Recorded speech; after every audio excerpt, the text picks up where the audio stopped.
Well, when we talk about pantomime dames as played by a man, we immediately think of the greatest dame of all time, Dan Leno, who started playing the dame 100 years ago, and really, ever since then, the dame has been played more on those lines.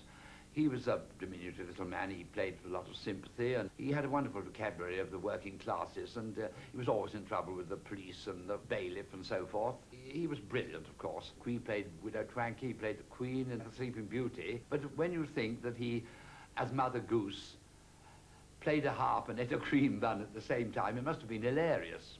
Of course, it's a long time ago, but he really was the sort of model for all the dames since.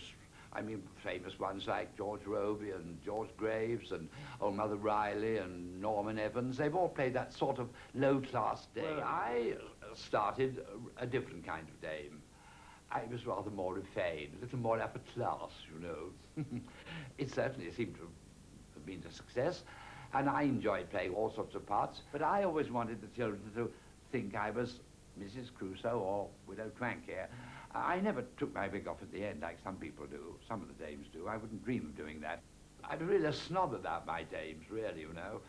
When they asked me to play the nurse in the Babes in the Wood, I said, oh, no, I'll play the governess.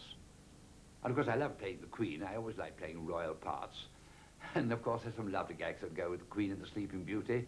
The Queen was rather grand and always henpecking her husband. I remember he was a very small man the first time I played it, and I said, oh, look at you. You're too small. You're not far enough out of the ground to be healthy.